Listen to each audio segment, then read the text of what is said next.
Sebelum menonton video ini, jangan lupa klik tombol subscribe, di like, dan nyalakan notifikasinya. Jangan lupa share ke teman-teman ya, supaya memberkati. Terima kasih. Shalom sidang jemaat Tuhan, kembali kita bertemu di ibadah minggu ketiga 19 April 2020. Saya percaya setiap jemaat Tuhan sudah diselamatkan dari setiap dosa kita. Oleh karena itu, mari kita mau siapkan hati kita untuk menyembah Tuhan pagi hari ini. Sebelumnya kita berdoa terlebih dahulu. Bapak, terima kasih, kami mengucap syukur Tuhan untuk kebaikan-Mu dalam kehidupan kami. Terlebih untuk keselamatan yang Kau berikan bagi setiap kami Tuhan. Untuk penebusan dosa kami di kayu salib. Kami sangat bersyukur mempunyai Allah yang begitu baik. Allah yang begitu mengasihi kami. Oleh karena itu Tuhan, pagi hari ini kami mau siapkan hati kami untuk kami lebih lagi masuk dalam hadirat-Mu. Kami mau memuji, menyembah Engkau ya Tuhan. Dan biarlah Roh Kudus yang memimpin ibadah kami, memimpin setiap kami Tuhan. Bahkan menuntun setiap kami masuk dalam setiap kebenaran firman-Mu. Sehingga firman-Mu itu menjadi hidup dalam setiap kehidupan kami. Terima kasih Bapa, terima kasih Yesus. Di dalam nama Tuhan Yesus Kristus, setiap kita yang percaya kita sama-sama katakan. Amin. Haleluya. Puji nama Tuhan.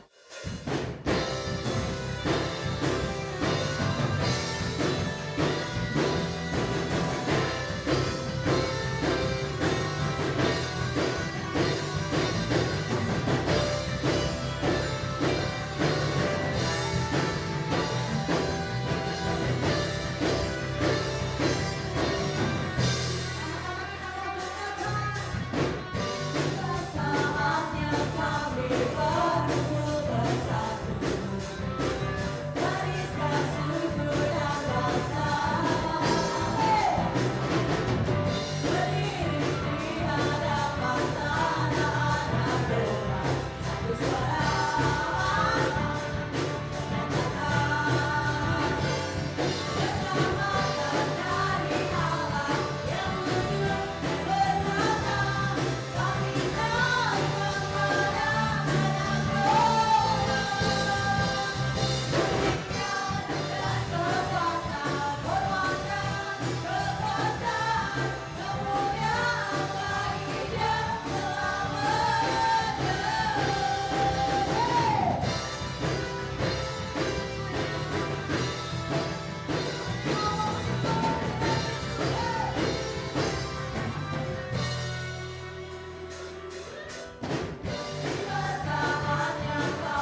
kasih Tuhan.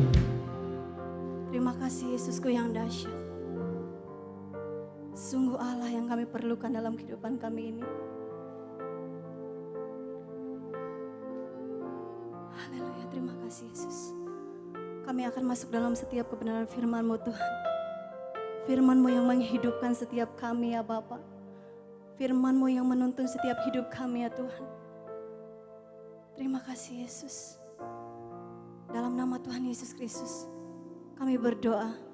Mari sama-sama kita katakan. Amin. Shalom, selamat hari Minggu. Salam sehat selalu buat kita semua dimanapun kita berada, jemaat yang dikasihi Tuhan, Bapak Ibu sekalian. Hari ini kita mengangkat satu tema yaitu mengenali Sang Juru Selamat. Saat ini saya tidak menyampaikan poin per poin bagaimana kita bisa mengenali Sang Juru Selamat. Tapi pada saat ini saya akan menyampaikan satu pengertian bahwa mengenal Sang Juru Selamat dalam kehidupan kita itu adalah satu landasan yang penting untuk kita menjadi orang percaya dan tentunya terus berbuah dan bisa kuat dalam menghadapi apapun juga.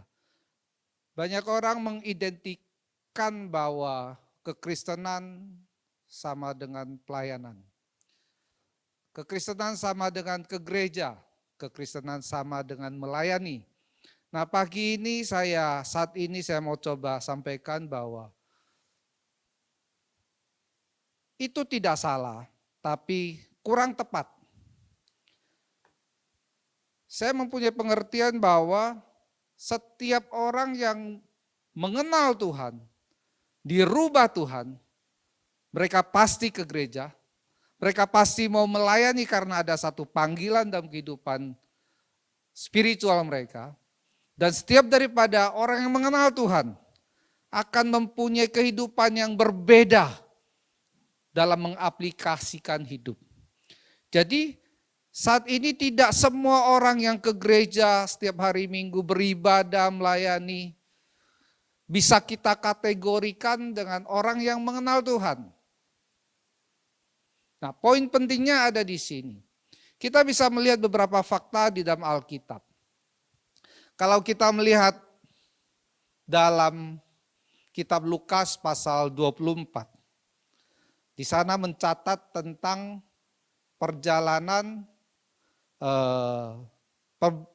pembicaraan antara Kleopas dengan temannya dan Yesus yang menampakkan diri setelah kebangkitannya.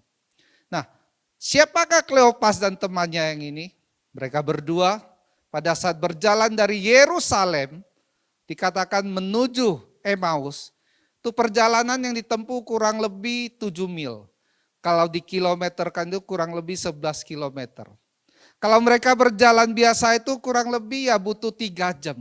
Saudaraku yang dikasihi Tuhan, selama 3 jam bersama dengan Yesus, dan dikatakan dicatat dalam Alkitab bahwa Kleopas dan temannya ini adalah murid-murid Yesus yang bersama-sama dengan para murid pada saat semua kejadian yang ada di Yerusalem terjadi.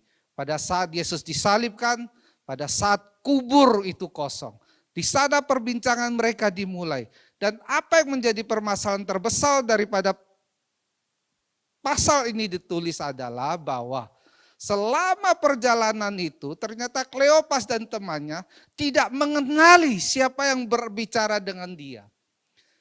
Bahkan sampai akhir perjalanan, Kleopas mengundang Yesus untuk tinggal di rumahnya, untuk bermalam. Bahkan sampai di titik itu pun Kleopas tidak tahu siapa yang bersama dengan dia. Sampai satu titik Yesus memecah roti, baru di sanalah mereka tahu bahwa itu Yesus. Saudaraku yang dikasihi Tuhan, kita melihat seorang Kleopas yang mengikuti perjalanan Yesus. Dari pelayanannya, kematiannya sampai kebangkitannya. Dan pada saat Yesus menampakkan diri, ternyata Kleopas tidak mengenal orang yang bersama-sama dengan dia, yaitu Yesus. Nah, saudara, pagi ini saya mengajak kita melihat satu dasar firman Tuhan yang patut kita pelajari dan tekankan dalam tema khotbah pagi ini. Nah, di dalam Matius pasal 16, mulai dari ayat 13, 14, 15 sampai ke 18. Firman Tuhan dikatakan demikian. Pengakuan Petrus.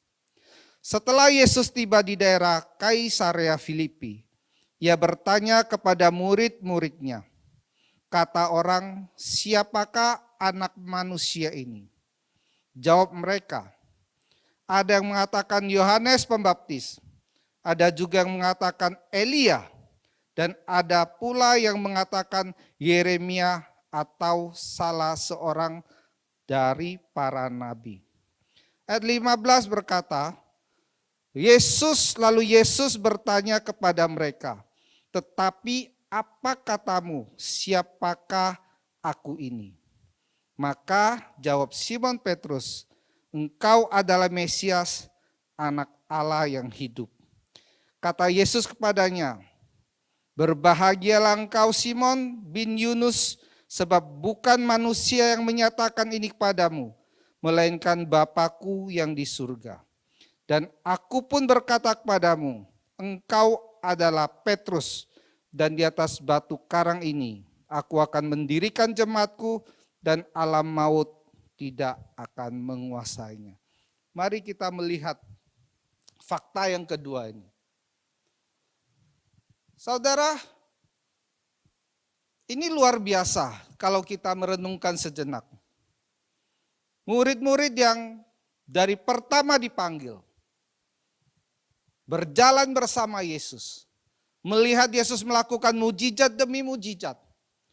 Dan di seantero Yerusalem pada saat itu bermunculan spekulasi demi spekulasi tentang siapakah Yesus. Dan pada satu titik Yesus bertanya kepada murid-muridnya dengan satu pertanyaan yang menurut saya luar biasa juga. Yesus bertanya kepada para murid-muridnya dengan pertanyaan begini, kata orang siapakah anak manusia ini? Artinya bahwa di luaran terjadi satu spekulasi yang begitu dahsyat tentang sepak terjang Yesus, dan orang-orang bertanya tentang siapakah orang ini. Orang yang sanggup melakukan mujizat, orang yang sanggup berjalan di atas air, orang yang sanggup memberi makan 5.000 orang, bahkan setelah itu ada lebihnya. Orang yang melakukan mujizat demi mujizat, dan seluruh Yerusalem berspekulasi siapakah orang ini. Maka timbullah pertanyaan ini kepada murid-muridnya, menurut kata orang, siapakah aku? Namun setelah itu kita melihat satu pertanyaan yang lebih tegas. Pada saat dijawab siapakah Yesus menurut kata orang, ayat 15 Yesus memberikan satu penekanan. Nah, inilah yang menjadi penting dan poin daripada apa yang kita renungkan pada pagi ini. Lalu Yesus bertanya kepada mereka, tetapi apa katamu, siapakah aku ini? Bapak yang dikasihi Tuhan, Yesus tidak sedang bermain-main dengan pertanyaan ini. Saya mengambil satu perenungan bahwa Yesus mau tahu lebih dalam akan statement iman daripada murid-murid yang selama ini bersama-sama dengan dia. Sejauh mana mereka mengenal pribadi yang selama ini mereka anggap sebagai guru, sebagai nabi, sebagai orang yang diteladani. Dan pada saat yang sama, Petrus tampil dan menjawab, engkau adalah Mesias, anak Allah yang hidup. Ini penting bagi kita sebagai orang percaya. Dalam kondisi yang sedang tergoncang ini, keimanan kita dipertanyakan. Keberadaan gereja dipertanyakan.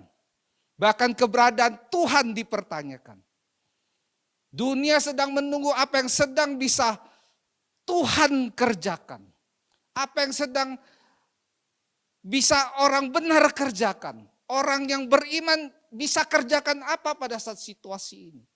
Disinilah titik di mana kita perlu tahu posisi iman kita ada di mana. Pada saat yang sama Yesus bertanya kepada murid-muridnya, Menurut kamu siapakah aku? Ini satu penekanan yang penting bahwa keberadaan Tuhan dan Juru Selamat yang kita ikuti sampai saat ini. Saudara yang dikasihi Tuhan, hal ini menarik. Karena kenapa? Ini mematakan pemikiran kita akan sederhananya ikut Tuhan. Akan konsep sederhananya kita berjemaat. Akan konsep sederhananya kita ini mengenal dalam tanda kutip Tuhan. Saudaraku, pengenalan akan Tuhan itu saat ini sedang diuji dalam setiap kehidupan kita. Bukankah semua orang, bahkan seluruh dunia saat ini sedang berteriak. Mengalami krisis global. Mengalami masalah krisis ekonomi. Bahkan krisis kepercayaan. Krisis moral. Apa yang sedang ada saat ini menjadi satu hal yang dikonfirmasi dalam Ibrani pasal 12 ayat 26 bahwa sedang digoncangkan pada akhir zaman. Mengenal Sang Juru Selamat menjadi pondasi yang kuat untuk saudara dan saya agar bisa tetap bertahan dalam situasi apapun. Amin. Ini penting. Kita ikut Tuhan bukan karena nenek saya, engkong saya, atau papa saya ke gereja. Kita ikut Tuhan bukan karena orang tua saya Kristen. Kita ikut Tuhan bukan karena KTP saya Kristen. Kita ikut Tuhan bukan karena suami saya, istri saya orang Kristen, makanya saya ikut ke gereja. Tuhan mau memastikan dalam kehidupan kita saat ini bahwa keselamatan itu adalah urusan pribadi kita dengan Tuhan. Kita perlu memastikan bahwa pada saat ini kita menjadi percaya, berada di dalam gereja dan melayani Tuhan bukan karena kata orang. Bukan karena kata suami kita, kata istri kita, kata orang-orang dekat kita, tapi kata kita pribadi dengan Tuhan. Keselamatan adalah tanggung jawab pribadi. Dan luar biasanya di ayat 18, setelah Petrus menjawab, Yesus memberikan satu konfirmasi, satu janji yang menurut saya untuk orang-orang yang mempunyai iman yang kuat, yang teguh akan pengenalan akan Tuhan. Dan dikatakan di ayat 18 bahwa, dan aku, Yesus berkata kepadamu, engkau adalah Petrus, dan di atas batu karang ini aku akan mendirikan jemaatku, dan alam maut tidak akan menguasainya. Statement pengakuan daripada Petrus membuat Yesus memberikan satu jaminan. Dalam bahasa saya sehari-hari begitu. Petrus, karena pengakuanmu, maka aku akan mendirikan jemaatku dan alam maut tidak akan menguasainya. Saudara ini kasih Tuhan. Pengakuan akan Tuhan menunjukkan seberapa dalam pengenalan kita akan Tuhan. Pada saat-saat yang sukar pada saat ini. Tadi saya katakan, tidak ada satupun bagian atau sendi kehidupan yang tidak mengalami goncangan. Ya, yang berusaha lebih banyak yang tergoncang daripada yang tidak tergoncang. Dari sisi kehidupan bersosial, kita lihat beberapa teman saya bercanda. Waduh, ternyata saya baru sadar punya uang, gak bisa berbuat apa-apa saat ini. Goncangan pada saat ini tidak melihat lagi status ekonomi. Goncangan pada saat ini tidak lagi melihat posisi jabatan setinggi apapun kita. Goncangan pada saat ini tidak melihat seberapa rendah atau seberapa tinggi kita duduk atau berdiri. Goncangan pada saat ini membuka mata dunia bahwa dunia ini rapuh. Goncangan pada saat ini membuat para ekonom dan orang-orang yang mampu akan berpikir bahwa Apa yang mereka andalkan selama ini ternyata salah. Apa yang mereka percaya selama ini bahwa uang bisa membeli segala-galanya dipatahkan pada saat ini. Tidak lagi ada orang merasa kuat pada saat ini. Tidak ada lagi orang bisa berkata, aku hebat. Sederhananya begini. Kalau engkau punya jet pribadi di rumah. Saudara merasa bosan karena gak boleh keluar rumah. Di atap saudara ada lapangan terbang pribadi. Apakah saudara berani terbang pada saat ini? Ke tempat di mana saudara mau. Gak ada yang berani. Berani pun negara tujuan saudara akan menolak. Saat ini semua digoncangkan. Hanya akan tinggal dikatakan bahwa orang-orang yang menerima kerajaan Allah yang tidak tergoncangkan. Saudaraku, pada saat ini pertanyaan besarnya adalah, seberapa dalam kita mengenal Tuhan? Seberapa yakin bahwa kita saat ini menerima kerajaan Allah yang Tuhan janjikan? Maka engkau akan berbeda. Karena kenapa? Kalau kita melihat dalam satu bagian ayat kitab suci di Perjanjian Lama. Ayat ini beberapa kali saya sampaikan di gereja lokal saya. Nah, saat ini saya mengajak kita melihat Maliaki pasal yang ketiga, ayat 15. Oleh sebab itu, kita ini menyebut berbahagia orang-orang yang gegabah. Bukan apa yang mujur orang-orang yang berbuat fasik. Tetapi dengan mencobai Allah pun mereka luput juga. Beginilah berbicara satu sama lain orang-orang yang takut akan Tuhan. Tuhan memperhatikan dan mendengarnya sebuah kitab peringatan ditulis di hadapannya. Bagi orang-orang yang takut akan Tuhan dan bagi orang-orang yang menghormati namanya. Mereka akan menjadi milik kesayanganku sendiri. Firman Tuhan semesta alam. Pada hari yang kusiapkan, aku akan mengasihi mereka sama seperti seseorang menyayangi anaknya yang melayani dia. Maka kamu akan melihat kembali perbedaan antara orang benar dan orang fasik. Antara orang yang beribadah kepada Allah dan antara orang yang tidak beribadah kepada Allah. Firman ini menutup seluruh kejadian di dalam Perjanjian Lama. Tuhan melalui Maliaki memberikan satu pernyataan bahwa pada hari-hari yang akan datang, bahwa pada hari waktunya Tuhan akan membuat suatu perbedaan antara kambing dan domba kalau kita melihat di dalam kitab Injil. Antara rumput dan ilalang, antara gandum dan ilalang. Antara domba dan serigala. Dan di sini dikatakan Tuhan akan membuat satu perbedaan yang besar antara orang benar dan orang fasik. Antara orang yang beribadah kepada Tuhan dan yang tidak beribadah kepada Tuhan. Di awal saya berkata bahwa kekristenan jangan diidentikan dengan hanya datang ke gereja dan melayani. Itu bagian daripada aktivitas kekristenan dia.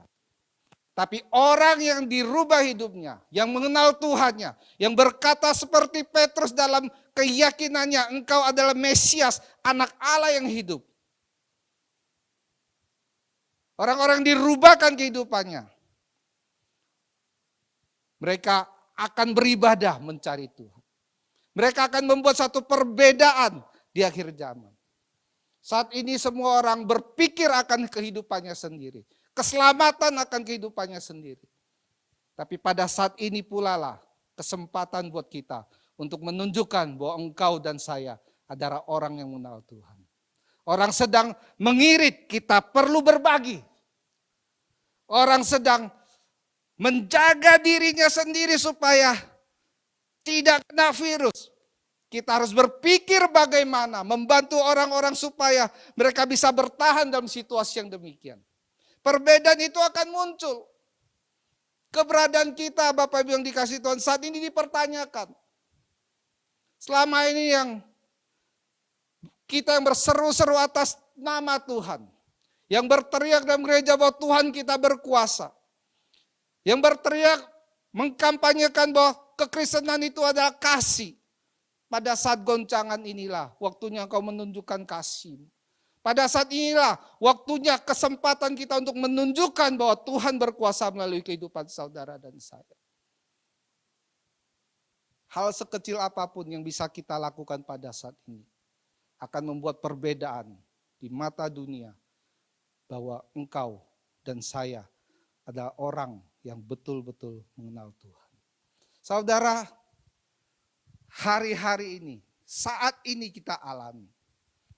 Seperti Petrus di dalam satu saat bersama dengan Yesus. Dengan murid-murid lainnya. Semua mengalami satu badai yang besar dalam satu perahu. Saat ini, bukan hanya perahu Petrus dan Yesus yang mengalami badai. Seluruh dunia mengalami satu badai pada saat ini. Sanggupkah dengan pengenalan akan kita, akan Tuhan dalam kehidupan kita, kita tetap tenang di dalam badai bersama Yesus? Sanggupkah kita keluar sebagai pemenang pada saat badai itu berlalu? Atau kita akan terbawa bersama dengan badai yang ada saat ini? Kita perlu kembali kepada keimanan dan kepercayaan kita. Saya bersyukur dan kita menarik hikmah daripada masalah yang ada saat ini. Teman saya bercanda, bro, saya sehari dengar firman 3 kali nih sekarang. Luar biasa. Pertanyaannya, waktu gak ada masalah begitu, seminggu sekali ke gereja aja susah. Saat ini, orang bisa sehari 3 kali, 4 kali live streaming, dengarkan firman Tuhan, cari Tuhan. Saat ini, saya secara pribadi yang selama ini aktif di luar. Tuhan kunci sekarang. Kunci, Tuhan kunci. Hidup saya pribadi, saya gak katakan orang lain. Coba lebih betah di rumah. Saya ke pasar, saya masak. Udah lama aktivitas yang tidak saya lakukan. Dan saat-saat yang dalam tanda kutip mulai chaos pada saat ini. Ternyata di tengah-tengah keluarga saya merasa lebih kuat. Di tengah-tengah keluarga yang kita cari Tuhan, kita mendengarkan firman Tuhan, ibadah di tengah-tengah keluarga yang hanya dengan keluarga kita aja. Kita merasa kok Tuhan ternyata selama ini saya mengabaikan waktu-waktu yang ada. Saat-saat inilah Bapak Ibu yang dikasihi Tuhan. Mari kita hidup. Bukan mengandalkan apa yang kita punya. Tidak lagi kita bisa hidup mengandalkan apa yang kita tahu. Kita tidak bisa lagi mengandalkan orang-orang yang ada di sekitar kita. Hanya Tuhan yang menjadi pegangan. Saudara, saya percaya bahwa apa yang kita alami saat ini tidak akan membuat dunia ini berakhir. Perjalanan saudara dan saya, maaf saya harus katakan dengan keyakinan saya. Saya nggak tahu Bapak Ibu yang lain. Tapi saya punya keyakinan bahwa masih panjang kehidupan kita. Karena Tuhan masih mengasihi dunia ini. Tapi saya juga yakin akan ada goncangan yang lebih besar lagi di depan kita selain daripada yang kita alami saat ini. Pada saat itulah pembuktian bahwa Kitab Roma berkata, siapakah yang sanggup memisahkan kita daripada kasih Kristus? Apakah itu pedang? Apakah itu kelaparan? Apakah itu sakit penyakit? Atau segalanya? Saudara, keimanan kita hari-hari ini sedang diuji. Saya berdoa, jemaat kita bersama-sama. Bahwa dalam saat-saat yang demikian, mari ambil waktu untuk lebih dekat lagi dengan Tuhan. Ambil waktu lebih banyak lagi untuk membaca firman Tuhan. Ambil waktu lebih banyak lagi untuk berdoa bersama-sama dengan keluarga kita supaya kita mengenali juru selamat kita yang sesungguhnya. Bukan hanya mengenal juru selamat kita dari khotbah para pendeta. Bukan hanya mengenal juru selamat kita dari kata orang. Tapi kita kenal Tuhan kita secara pribadi pada saat-saat sekarang ini. Mencari wajahnya, bertemu dengan dia. Minta pernyataan daripada Allah supaya menguatkan kita. Memberikan kita keberanian untuk melakukan sesuatu yang berbeda pada saat-saat sekarang ini. Masih ada sedikit waktu, izinkan saya memberikan satu kesaksian. Akhir bulan kemarin, saya waktu siang ada di rumah, tiba-tiba anak saya teriak, "Papi, ada kiriman." Ya. Dan anak saya yang kedua ini cukup kuat ya.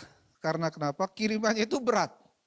Ada beras 1 karung 25 kilo, ada Indomie 1 kardus, ada telur. Lah, saya berpikir siapa yang kirim. Nah, saya tanya mana notanya. Dan saya lihat notanya, saya lihat tokonya, saya telepon. Saya nanya, "Bu, ini siapa yang kirim?"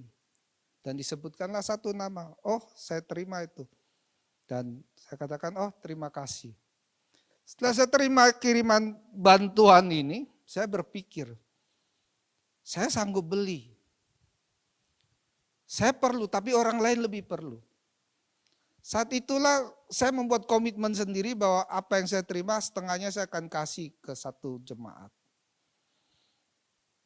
Tapi sesuai waktu berjalan besok saya tidak lakukan, besoknya saya lagi tidak lakukan karena memang situasinya tidak memungkinkan.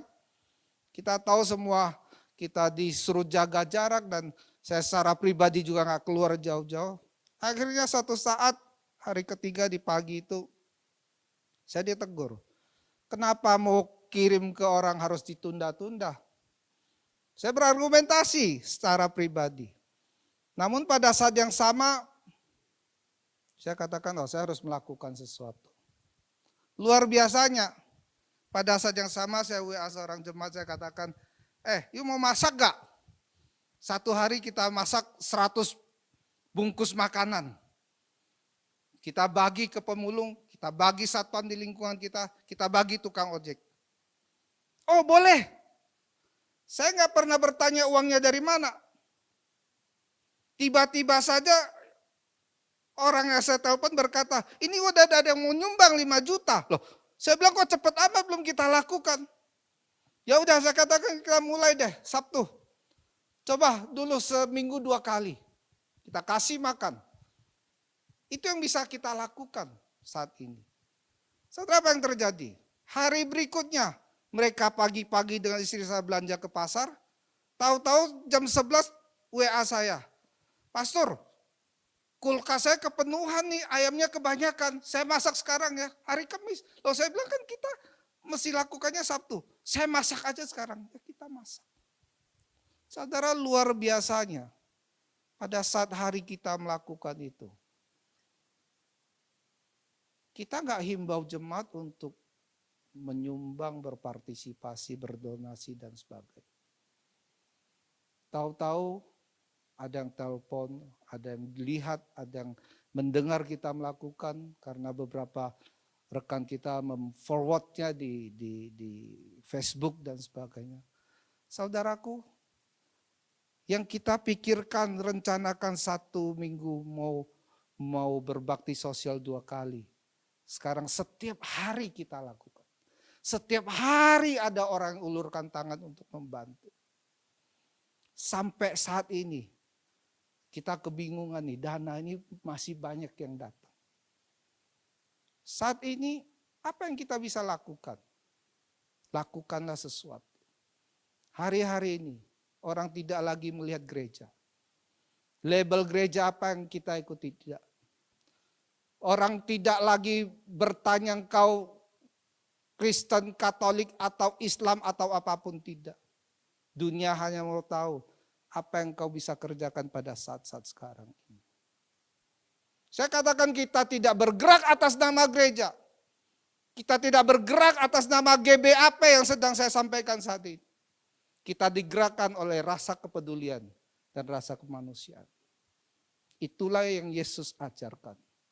Kalau kita mengenal Tuhan, yang kita kenal, yang kita sembah, yang namanya adalah Yesus. Bukankah pada saat susah Yesus memberi makan 5.000 orang? Bukankah pada saat susah hati Yesus menangis? Yesus tidak memberitakan kau harus masuk surga bersama saya, tidak. Kemanusiaannya, rasa kemanusiaannya, rasa ibanya membuat orang datang dan mengenal Tuhan. Hari-hari ini saya mau berkata kepada teman-teman kita semua, umat yang dikasihi Tuhan. Sekecil apapun tindakan imanmu saat ini, dunia sedang menanti. Mungkin orang-orang rumahmu sedang menanti. Lingkunganmu sedang menunggu. Tetangga kiri kananmu sedang menunggu. Mereka tidak bertanya, apakah engkau pendeta? Apakah engkau orang ke gereja?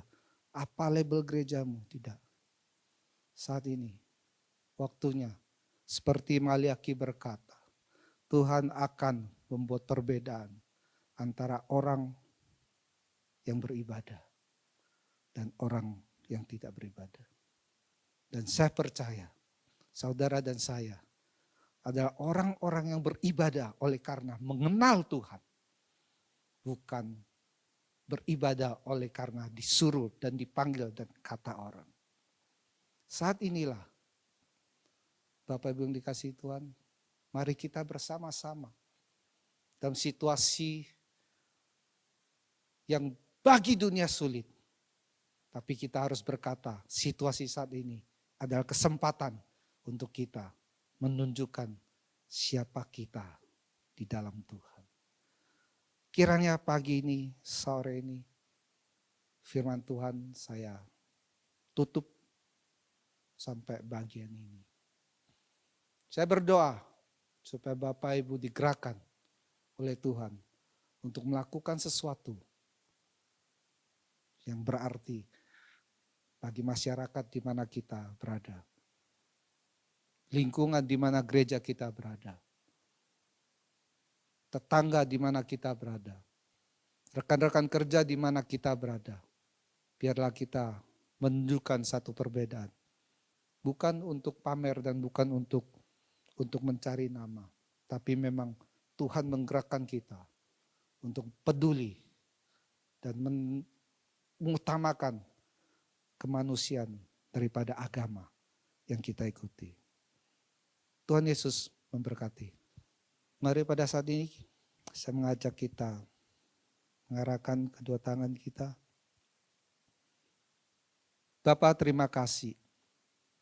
Hamba berdoa kiranya turunkan berkat-Mu atas umat-Mu dimanapun kami berada pada saat ini. Berkat Allah Abraham, Allah Ishak, Allah Yakub diturunkan atas kami pada saat ini. Berkati keluarga demi keluarga. Berkati kepala rumah tangga, ibu-ibu rumah tangga. Berkati anak-anak. Turunkan berkat-Mu. Turunkan perlindungan-Mu. Turunkan kasih-Mu. Dan khususnya pada saat ini Tuhan turunkan kekuatan atas kami yang mendengarkan kebenaran firman-Mu pada saat ini. Kiranya dalam nama Bapa, Putra, dan Roh Kudus,